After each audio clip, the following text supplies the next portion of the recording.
दोस्तों अक्सर आपने देखा होगा जब किसी व्यक्ति की डेथ हो जाती है तो बड़ा झगड़ा शुरू हो जाता है कि यार नॉमिनी को पैसा मिलना चाहिए या लीगल हेयर को। किसी के बैंक अकाउंट के अंदर 50 लाख रुपए पड़े हुए हैं और उसके अंदर नॉमिनी बनी हुई है उसकी वाइफ, और लेकिन बच्चों को कुछ मिलेगा या वाइफ को मिलेगा, या वाइफ का नाम लिखा है तो सारा कुछ क्या उसी का ही है, बच्चों का कोई नहीं है, या उसकी मदर का नाम लिखा हुआ है तो क्या सारा पैसा मदर को मिल जाएगा जो बीबी है और बच्चे हैं। इन सब के अंदर बड़ी कंफ्यूजन आती है। आज की वीडियो में मैं चार्टर्ड अकाउंटेंट सचिन आपको पूरे लीगल प्रोविजन बताऊंगा और ये भी बताऊंगा कि आपके कौन कौन से राइट है एज ए लीगल हेयर और एज ए नॉमिनी। साथ में कुछ प्रैक्टिकल टिप्स भी दूंगा जिससे ये आपकी समस्या हमेशा के लिए सॉल्व हो जाएगी कि आपने पास्ट में क्या गलती कर दी थी और भविष्य में आपको किन किन बातों का ध्यान रखना है। वीडियो को आगे बढ़ाऊं थोड़ा सा ये बता दूं कि भैया नॉमिनी और लीगल हेयर में बेसिक फर्क क्या होता है। पहला फर्क है दोस्तों मीनिंग इसका। नॉमिनी सिर्फ एक कस्टोडियन होता है, custodian of the assets in the event of death, यानी किसी व्यक्ति की अगर डेथ हो गई है तो सिर्फ उसकी असेट्स का कस्टोडियन है। यानी कि मैं किसी व्यक्ति के पास गया, मैंने बोला कि यार ये मेरा एलसीडी पैनल है अपने पास संभाल के रख ले, तो उसका नॉमिनी है, और मुझे कुछ हो जाता है तो सिर्फ उसके पास की मेरी एक असेट्स रखी हुई है, यानी कि वो मालिकाना हक नहीं है, सिर्फ उस चीज का ध्यान रख रहा है ताकि मेरे मरने के बाद मुझे कुछ हो जाता है तो वो इस एलसीडी पैनल को मेरी फैमिली तक पहुंचा दे, उसके पास कस्टोडियन में रखा हुआ है। अब इस केस में क्या होगा, लीगल हेयर केस में लीगल हेयर क्या होता है, ऑनर होता है, ऑनर। दिमाग में फिट कर लीजिए, लीगल हेयर को बोलते हैं ऑनर। लीगल हेयर कैसे डिसाइड होगा वो भी आपको बताऊंगा, लेकिन दोनों में फर्क क्या आ गया, नॉमिनी सिर्फ कस्टोडियल था, वो मेरा लीगल हेयर नहीं था। अगर मैं अपना ये एलसीडी पैनल अपनी फैमिली में किसी को देता हूं जो असली में रियल है, लीगल ओनर है, लीगल हेयर है, तो वो इस एलसीडी पैनल का मेरे मरने के बाद ऑनर बन जाता है। रोल क्या है, सिर्फ ट्रस्टी की तरह होता है, यानी कि ट्रस्टी है, संभाल के रख रहा है, मैंने उस पर ट्रस्ट किया था, संभाल के रख ले। मेरी फैमिली वालों को अभी समझ नहीं है इस एलसीडी पैनल को हैंडल नहीं कर पाएंगे, तो तू अभी रख ले, मैं जाने के बाद इसको हैंडओवर कर दियो, मैनेज कर लियो बस। ये क्या होता है एक्चुअल में, बेनिफिशियरीज, यानी कि जितने भी बेनिफिट है एलसीडी के, ये जो है बेचेगा, रॉयल्टी मिलेगी, कुछ भी चीज है बेनिफिट लीगल हेयर को मिलेगा। ये डिटरमाइन कैसे होता है दोस्तों, मतलब कोई व्यक्ति नॉमिनी कैसे बनता है और लीगल हेयर कैसे बनता है, ये मैं करता हूं नॉमिनेशन। यानी कि मैंने एक बैंक अकाउंट खुलवाया, बैंक अकाउंट में उसने पूछा कि आप नॉमिनी किसे बना रहे हो, मैंने अपनी वाइफ का नाम लिख दिया तो ये नॉमिनी बन गई, बात खत्म। इसका मतलब ये नहीं है कि मेरे मम्मी, मेरे पापा, मेरे बच्चे मालिक नहीं बनेंगे। जब मेरी डेथ हो जाएगी, मैं अपनी डायट हूँ, बाबा अपनी बोले आ रहा हूँ, किसी व्यक्ति की डेथ होगी मान लीजिए, तो क्या होगा, उस बैंक अकाउंट का सारा पैसा इसको बुलाया जाएगा, इससे कहा जाएगा फॉर्म भर दीजिए और सारा पैसा इसके अकाउंट में ट्रांसफर कर दिया जाएगा। जनरली यही होता है, बैंक वाले सिंपल फंडा अपनाते हैं, नॉमिनी के अकाउंट में पैसा ट्रांसफर कर देते हैं। अब इसका मतलब ये नहीं है कि पैसा इसके अकाउंट में ट्रांसफर हो गया है इस वाइफ के जिसकी हस्बैंड की डेथ हुई है तो वो क्या करेगी, सारा पैसा खुद खा जाएगी ना, वो उसको लीगल हेयर में बांटेगी, ये उसकी ड्यूटी है। ये सिर्फ एक ट्रस्टी थी, एक कस्टोडियन थी असेट्स की, यानी कि जिम्मेदारी निभा रही थी। मान लीजिए मैं चार्टर्ड अकाउंटेंट हूँ, लोग मेरे से काम कराते हैं, अपनी बिल बुक देते हैं, इनवॉइस देते हैं, बैंक स्टेटमेंट देते हैं, तो मैं सिर्फ क्या करता हूँ, उनकी अकाउंटिंग करता हूँ या उसकी बैलेंस शीट बनाता हूँ या उसको एडवाइस देता हूँ। मैं उन चीजों का एक कस्टोडियन हूँ, एक नॉमिनी हूँ, वो चीज मेरी नहीं है, मुझे वो चीज बाद में वापस करनी है। इसमें क्या होगा दोस्तों, मैं विल बनाऊंगा, मैं एक विल बना दूंगा, मतलब मैं नहीं, जो डेथ होगी जिसकी वो विल बना देगा और as per Hindu succession act के तहत उसको बंटवारा होगा। तो बेसिक तीन फर्क है, पहला, दूसरा, तीसरा। अब नॉमिनीज का क्या फायदा है, लीगल हेयर का फायदा क्या है और आपने किन किन बातों को ध्यान रखना है। किसी व्यक्ति की जब डेथ हो जाती है तो उसको क्या मिलता है, आपने देखा होगा कभी भी किसी व्यक्ति की डेथ हो गई है और बैंक अकाउंट में नॉमिनी है, उसके अकाउंट में पैसा ट्रांसफर हो गया तो क्या वो असली मालिक बन गया, ऐसा नहीं दोस्तों। इसमें एक चीज बता देता हूं मैं, एक एक्ट है हिंदू उत्तराधिकारी अधिनियम 1956। हिंदू के अंदर सिर्फ हिंदू नहीं आते हैं, इसके अंदर सिख, जैन और बौद्ध धर्म पे भी लागू होता है। यानी कि कोई सी भी धर्म के अंदर, सिख में, जैन में, बौद्ध में और हिंदू में किसी भी व्यक्ति की डेथ हो जाए, चाहे वो मेल मेंबर हो चाहे फीमेल हो, उसका बंटवारा इस हिसाब से होता है। उसके अंदर क्लास 1, क्लास 2 और क्लास 3 के हिसाब से बंटवारा होगा, डिटेल में बताता हूँ। मान लेते सबसे पहले किसी मेल मेंबर की डेथ हो गई है, इसका बैंक अकाउंट था एक आदमी का, उसके बैंक अकाउंट भी थे, शेयर भी थी, 15-20 प्रॉपर्टियां भी थी, करोड़ों की संपत्ति थी। उसके अंदर जितनी भी संपत्ति थी, अगर उसकी शादी हो गई होगी तो जनरली हम लोग वाइफ का नाम लिखवाते हैं। अगर शादी नहीं हुई है, प्रॉपर्टी है, तो माँ बाप किसी का नाम आता होगा, भाई बहन का आता होगा। तो उस केस में क्या होगा, अगर मेल मेंबर मर गया, दोस्तों अगर मेल की डेथ हो जाती है तो as per Hindu succession act, Hindu अधिनियम एक्ट 1956 के तहत सबसे पहले क्लास 1 में दिखाया जाता है, इक्वल शेयर बटेगा क्लास 1 के लोगों में। 3 तरह की क्लास है, क्लास 1, क्लास 2, क्लास 3। यानी क्लास 1 में जितने भी लोग हैं सब में बटेगा। क्लास 1 में पहले क्या है, यानी कि किसी व्यक्ति की डेथ हो गई है तो उसका बेटा, बेटी और वाइफ जो विधवा है और माँ, इन चारों में प्रॉपर्टी इक्वल बटेगी। मान लीजिए व्यक्ति, इसकी 10 करोड़ की प्रॉपर्टी थी, बैंक बैलेंस था 10 करोड़ का मान लेता हूं मैं, 10 करोड़ में नॉमिनी थी वाइफ, जनरली होगी। 10 करोड़ का अकाउंट में पैसा ट्रांसफर कर देगा वो बैंक वाला, सिंपल से बोलेगा आइए फॉर्म भर दीजिए नॉमिनी का, आप अपना बैंक अकाउंट दे दीजिए, 10 करोड़ रुपए ट्रांसफर कर देंगे आपके अकाउंट में। लेकिन माँ, बेटा, बेटी ये तीनों लीगली राइट रखते हैं उस पैसे पे कि भैया तुम सिर्फ एक कस्टोडियन थे, एक ट्रस्टी थे, एक नॉमिनी करा गया था आपको, आपका इसमें राइट नहीं है। आपका शेयर सिर्फ 2.5 करोड़ का है जो इक्वल बैठता है 10 करोड़ का, तो इन चारों में बराबर बराबर बटेगा। लीगली ध्यान रखिएगा। पहली क्लास 1 के अंदर सबसे पहले ये, मान लीजिए अगर ये नहीं है तो क्या होगा, पहले मर चुके बेटे की संतान, अगर ये भी नहीं है पहले मर चुकी बेटे की संतान, फिर बेटे की विधवा, इनको बढ़ता है इक्वल रेशो में। अब मान लीजिए दोस्तों मैं क्लास 1 के अंदर बेटा भी नहीं है, उसकी बेटी भी नहीं है, विधवा वाइफ भी नहीं है, माँ भी नहीं है, तो क्या होगा, ये भी नहीं है, ये भी नहीं, ये भी नहीं है। यहाँ ध्यान रखिएगा, बहुत इंपॉर्टेंट चीज बता रहा हूँ, यहाँ पे कहीं पे भी फादर नहीं लिखा हुआ, तो फादर को सक्सेशन एक्ट के अंदर फर्स्ट प्रायोरिटी पे नहीं दिया गया है। फर्स्ट प्रायोरिटी पे बेटा, बेटी, वाइफ और माँ आती हैं। हो सकता है कि भैया जो हस्बैंड होगा, जो बाप होगा, वो कुछ कमाता होगा, इस वजह से उसको बाहर रखा गया है, लेडीजों का ध्यान रखा है और बच्चे का ध्यान रखा है। अब क्लास 2 आती है, मान लीजिए उसमें से कोई भी नहीं थे, बेटा भी नहीं, बेटी भी नहीं, माँ भी नहीं, पहली बेटी संतान भी कुछ नहीं, तो क्या होगा, यहाँ पे पिता आ गया, दूसरी कैटेगरी में पिता आ गया, यानी कि वो शेयर बढ़ गया है, बात खत्म, पिता को कुछ नहीं मिलेगा जितना मैं झगड़ा कर ले एज पर एक्ट। लेकिन जब तीनों में से कोई नहीं होगा तब इसको मिलेगा। अच्छा वहां पे अगर 3 लोग होते, मान लीजिए वाइफ होती और माँ होती, बेटा बेटी भी नहीं, बच्चे भी नहीं हो किसी के, जो व्यक्ति मर गया, तो क्या होगा, माँ में और वाइफ में आधा आधा बटेगा 5-5 करोड़। हाँ वो वाइफ की मर्जी है, वो उनको दे दे पूरा 10 करोड़ रुपए, वो मर्जी अलग है, लेकिन मैं यहाँ बात कर रहा हूँ एक्ट की। म्यूचुअल अंडरस्टैंडिंग और प्यार में जो करे वो बात अलग है। सबसे अच्छा तरीका दोस्तों वही है, प्यार में जो काम हो जाए वो अच्छा है।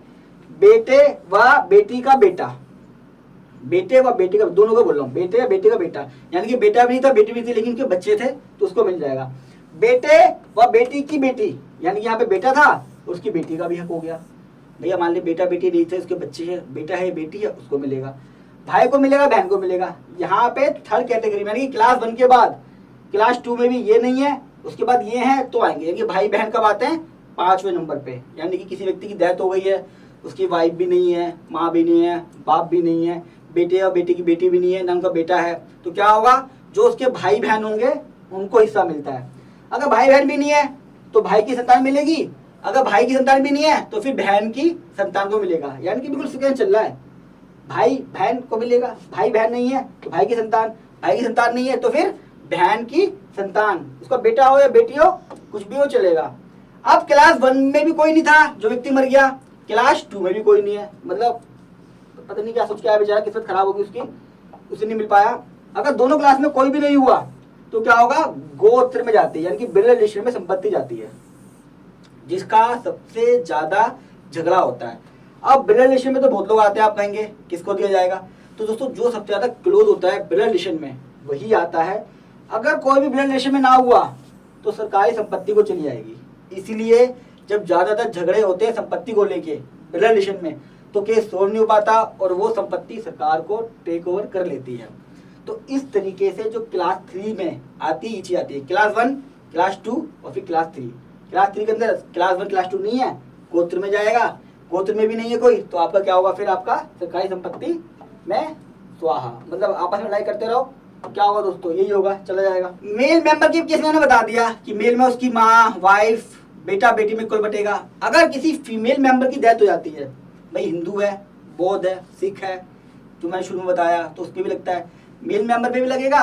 फीमेल की डेथ हो गई, अब फीमेल की संपत्ति है, फीमेल का बैंक अकाउंट था, उसके अंदर पड़े थे 10 करोड़, नॉमिनी बना हुआ था हस्बैंड, ऑब्वियसली यही होगा, हस्बैंड बनाता है वाइफ को, वाइफ बनाती है जनरली हस्बैंड को, हम लोग भी ये करते हैं। यहाँ केस हो गई वाइफ की, किसी की वाइफ की डेथ हो गई है। अब उस केस में हिंदू अधिनियम एक्ट क्या कहता है, हिंदू सक्सेशन एक्ट। सबसे पहले दोस्तों आएगा बेटे को, बेटियों को और पति को। शुरुआत में ये था बेटा बेटी थी और वहां पे क्या था, वाइफ, माँ ऐड थी। यहाँ पे माँ ऐड नहीं है। माँ ऐड क्यों नहीं है? जब किसी भी महिला की शादी होती है, जो हिंदू महिला की शादी होती है, वो अपने घर में आ जाती है, तो माँ तो उसकी वहीं रहती है। यहाँ पे सास ससुर होते हैं, तो यहाँ पे सिर्फ 3 लोगों को इंक्लूड करा है, बेटे को, बेटे को, पति को, और जो सबसे ज्यादा क्लोज भी है, लॉजिकल चीज भी है और प्रैक्टिकल भी है। अगर ये नहीं है, उसके बेटे भी नहीं है, बेटी भी नहीं है, पति भी नहीं है, फिर मिलता है पति के वारिसों को। पति के वारिस कौन होंगे? वही क्लास 1, क्लास 2, क्लास 3, जो मैंने आपको शुरू में बताया ना कि अगर नहीं है तो उसके हिसाब से होगा। मान लीजिए ये भी नहीं है, फिर लड़की के माता पिता को चले जाते हैं। जो लड़की के माता पिता है वही सबसे ज्यादा क्लोज है। भाई जो उसकी प्रॉपर्टी थी इसको नहीं मिल पाई, फिर उसके पति के वारिसों को मिली। पति के वारिसों कौन? पति के माँ बाप हो गए, यानी कि इसके सास ससुर हो गए, या उसके भाई बहन हो गए पति के, उसके हिसाब से क्लास 1, क्लास 2, क्लास 3 माता पिता को मिल जाएगी। माता पिता भी नहीं है तो फिर मिलेंगे पिता के वारिसों को। पिता के वारिस कौन है? वही क्लास 1, क्लास 2, क्लास 3 के हिसाब से पिता के वारिस। पिता के वारिस भी नहीं है तो माता के वारिसों को। माता का वारिस कौन सा? इसी के हिसाब से ये जो सुकैल बन रही है। तो इसके हिसाब से दोस्तों अगर कोई हिंदू महिला की डेथ हो जाती है और उसके अकाउंट में पैसा पड़ा हुआ है या प्रॉपर्टी है, तो उसका भी ऐसे ही क्या होता है, सेटलमेंट होती है। कोई कुछ भी कहता रहे, बैंक स्टेटमेंट में कुछ भी कहता रहे, विल में कुछ भी लिखा हुआ है, कोई फर्क नहीं पड़ता। कानून से बढ़कर कोई भी बड़ी चीज नहीं है। अब दोस्तों यहाँ पे मैं कुछ प्रैक्टिकल टिप देता हूँ। आपको भी पता है कि काफी डेथ होती रहती है कोरोना की वजह से भी जनरली, तो बहुत लोग दिक्कत आ जाती है, फाइनेंशियली हार्डशिप आ जाती है। अब उस फाइनेंशियल हार्डशिप को, यानी कि जो दिक्कत आ रही है फाइनेंशियल मेरे को, उसको दूर कैसे किया जाए। मेरे केस में क्या हुआ, किसी की डेथ हो गई थी, उसने मेरी सलाह मांगी, मैं गया, मेरा रिलेटिव था, मैंने ये करा, उसकी 5 साल की स्टेटमेंट करवा ली। 5 साल की स्टेटमेंट, क्या हेल्प हम किसी की कर सकते हैं डेथ होने के बाद।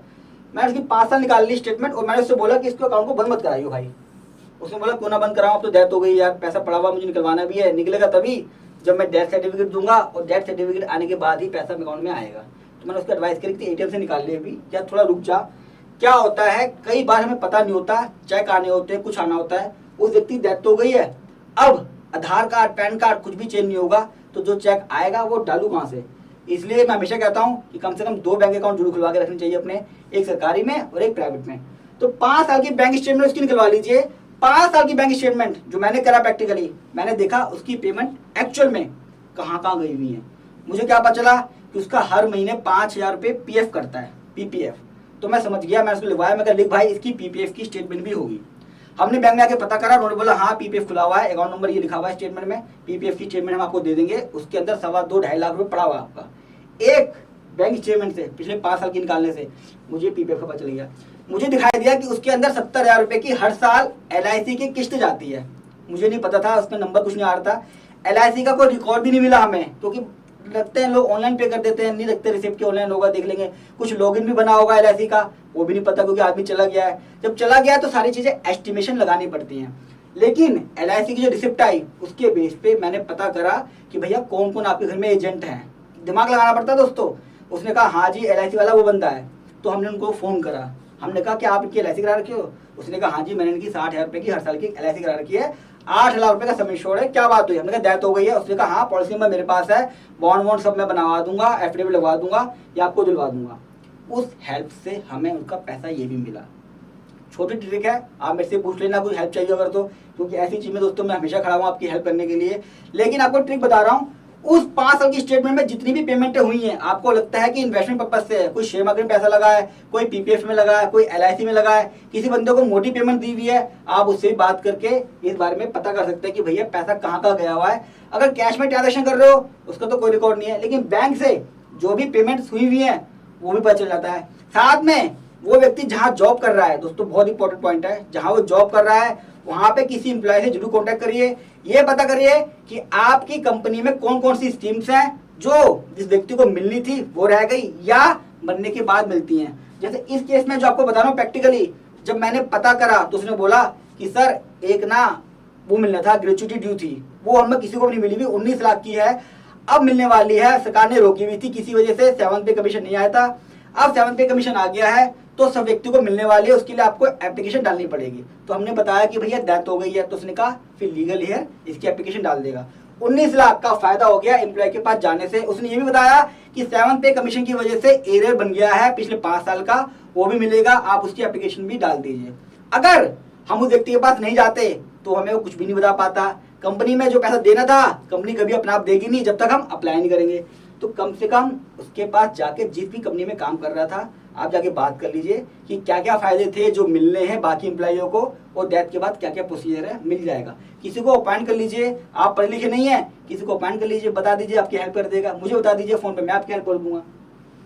जितने भी मैसेज दोस्तों मोबाइल में आते हैं वो देखिए, और कभी भी दोस्तों सिम को क्लोज मत करिए इमीडिएटली, ध्यान रखिएगा। मैंने बहुत बार देखा है जब किसी की डेथ हो जाती है तो कहता है भैया सिम बंद करो, डेथ हो गई सिम बंद करो, बिल जमा नहीं कराना, दिक्कत हो जाएगी, फाइनेंशियली लीगली दिक्कत है, इलीगल है। ऐसा कुछ नहीं है। कम से कम 1-2 साल तक उस सिम को मेरे हिसाब से रखना चाहिए आपको, उसकी पेमेंट करते रहिए। क्या पता कौन सा मैसेज आ रहा है, आप पढ़ सकते हो। आप जब उसके मोबाइल में मैसेज देखेंगे आपको पता चल जाएगा कि भैया किस किस तरह के मैसेज हैं, कौन कौन से फाइनेंशियली मैसेज आए हुए हैं, आप उसमें फॉलो कर सकते हो। जैसे मैंने अपने मोबाइल में चेक करा, उसमें लिखा हुआ है कि हाँ भाई शेयर मार्केट का जो पैसा है वो उसमें इतना उतना आ रहा है, मैसेज आ रहा है। मुझे समझ में आ गया कि यार कहीं ना कहीं ट्रेडिंग हो रही है शेयर मार्केट में, मैसेज आ रहा है। मैंने किसी को पैसे दिए, मैंने मैसेज डाल दिया कि मैंने तेरे को 2 लाख रुपए ट्रांसफर कर दिए हैं। मुझे मैसेज से पता चल जाएगा कि भैया पूछूंगा मैं कि 2 लाख रुपए ट्रांसफर करे थे, किस चीज़ के थे बता यार। वो कहेगा हाँ यार मैंने उधार लिए थे, अब उधार लिए थे तो वापस करने पड़ेंगे। दोस्तों ये छोटी छोटी प्रैक्टिकल चीज़ है, थोड़ी सी आपको मेहनत करनी पड़ेगी। जब आप इन चीज़ों से बाहर निकल जाए, दोस्तों कोई किसी की डेथ हो गई है तो कम से कम 1-2 महीने लग जाते हैं, लेकिन मैं चाहूँगा जितनी जल्दी हो सके, मैं उसको बचा तो नहीं पाया लेकिन फाइनेंशियली हेल्प करके कम से कम कुछ तो विश्वास बनता है ना, थोड़ा तो साउंड होता है, आदमी हिम्मत आती है। जितनी भी ईमेल आईडी दोस्तों मेल आई हुई ईमेल आईडी पे वो चेक कर लीजिए। एक केस में क्या हुआ, टर्म इंश्योरेंस का मेल आया हुआ था 800 रुपये का। हमने चेक करा टर्म इंश्योरेंस 800 रुपये का, उन्होंने कहा हाँ जी टर्म इंश्योरेंस करा रखा है, 800 रुपये करे हुए हैं। उसका हमने क्लेम मांगा, एक मेल से ही फायदा हो गया हमें 10 लाख रुपए का, इस तरह का फायदा हुआ। और दोस्तों प्रैक्टिकली जितनी भी जगह हैं, जितनी भी जगह हो, चाहे वो बैंक अकाउंट हो, चाहे वो शेयर मार्केट हो, चाहे वो एफडी हो, म्यूचुअल फंड हो, प्रॉपर्टी हो, कोई भी जगह हो, वहां पे अपना नॉमिनी अपॉइंट करना मत भूलिए। नॉमिनी में करना क्या है, और ये गिट्टू पिट्टू चिट्टू नाम मत लिखवाइएगा। आप जब भी नॉमिनी लिखवाएं आप पहले ये पता करिए, मान लीजिए मैं हूँ, मैंने अपनी बैंक के अंदर नॉमिनी लिखवाया अपनी वाइफ को, तो मैं अपनी वाइफ का नाम जानता हूँ कोई बात नहीं, तब भी मैं एक बार पैन कार्ड या आधार कार्ड किसी एक को बेस बना के नाम लिखूं। कई बार क्या होता है हम आधा नाम लिखवाते हैं, सरनेम छोड़ देते हैं नॉमिनी में। ये गलती करने से क्या होता है, अगर मैंने नॉमिनी नहीं लिखवाया तो क्या होगा, आपका जो प्रोसीजर 2 दिन में काम हो सकता है, 2 महीने से ज्यादा लग जाएंगे। सारे बंदे के जितने भी फैमिली मेंबर हैं सबके एफिडेविट लेने पड़ते हैं, सबके एनओसी लेने पड़ते हैं कि भैया वाइफ पैसा लेना जा रही है, बच्चों को दिक्कत तो नहीं है, बच्चों की शादी हो गई है, पता नहीं बच्चे कहाँ पर हैं, उन बच्चों को बुलाना पड़ता है, पर्सनल प्रेजेंट होना पड़ता है। एक छोटी सी गलती से अगर आप जिंदा हैं इस चीज को ठीक कर लीजिए। और आपने नॉमिनी रख दिया और आपने नाम गलत रख दिया तभी बहुत दिक्कत आती है। वो कहता है भैया नाम गलत है, एफिडेविट बनवाइए, नाम को ठीक कराइए। अब दोस्तों किसी की डेथ हो गई है तो कैसे कराएंगे। तो कम से कम मेरे आपसे ये रिक्वेस्ट है, जीते जी हर एक चीजों में आज ही पता करिए कौन कौन सी जगह हैं जहां पे आपको नॉमिनी अपॉइंट करना है, और उसका नाम अपने आधार कार्ड, जो भी व्यक्ति है, वाइफ है, अगर वाइफ कर रही है अपने हस्बैंड को तो हस्बैंड का आधार कार्ड और पैन कार्ड में नाम चेक कर ले। अगर हस्बैंड अपॉइंट कर रहा है वाइफ को या माँ बाप को तो चेक कर ले कि भैया पैन कार्ड में नाम और आधार कार्ड में नाम जो है वही मैं नॉमिनी लिखवाऊं, ताकि क्लेम करते वक्त कोई दिक्कत ना आए, ना जीते जी दिक्कत आए और ना किसी जाने के बाद भी। आशा करता हूं दोस्तों आपको नॉमिनी और लीगल हेयर में आज बेसिक डिफरेंस समझ में आ गया होगा, और ये भी पता चल गया होगा कि भैया एज ए लीगल हेयर मेरे क्या क्या राइट हैं और मुझे किन किन बातों का ध्यान रखना है। कभी भी बैंक अकाउंट खुलवाता हूँ, शेयर मार्केट के अंदर, FD, mutual fund, term insurance, कोई भी चीज है, नामों का ध्यान रखना है, नॉमिनेशन जरूरी है। और साथ में दोस्तों आपको वीडियो अच्छी लगी हो तो लाइक कर दीजिएगा, साथ में चैनल को सब्सक्राइब कर लीजिएगा, और आपकी इससे रिलेटेड कोई भी क्वेरी है या एक्सपीरियंस है जरूर शेयर कीजिएगा। साथ में दोस्तों आप चाहते हैं इससे रिलेटेड किसी टॉपिक पे मैं वीडियो बनाऊं वो भी मुझे बता दीजिएगा। और दोस्तों जितना ज्यादा हो सके इस वीडियो को जरूर शेयर कीजिएगा, क्योंकि आज के टाइम पे लोगों को बहुत जरूरत है इस चीज को समझना कि भैया मैं नॉमिनी हूं या लीगल हेयर हूं, और मुझे जीते जी 3 चीजों का ध्यान रखना है ताकि मेरे जाने के बाद किसी को भी क्लेम करने में दिक्कत ना आए। नॉमिनी बनाना है, उसका नाम का ध्यान रखना है, और मेरा जितनी भी डिटेल है कम से कम एक पेज पे कहीं भी लिख दूं, किसी को बता दूं, ताकि जाने के बाद किसी को मेरी बैंक स्टेटमेंट ढूंढनी ना पड़े, किसी को मेरा मोबाइल नंबर ऑन करके ना रखना पड़े। डिटेल एक जगह रहेगी, कम से कम एक हेल्प मिल जाएगी किसी व्यक्ति को आपके जाने के बाद कि भैया हाँ ये चीज़ें थी, फाइनेंशियली जीते जी भी ना दिक्कत रहे और मरने के बाद भी ना रहे। जल्दी लौटूंगा दोस्तों एक अच्छी सी वीडियो लेके फाइनेंशियल एजुकेशन पे, तब तक के लिए नमस्कार।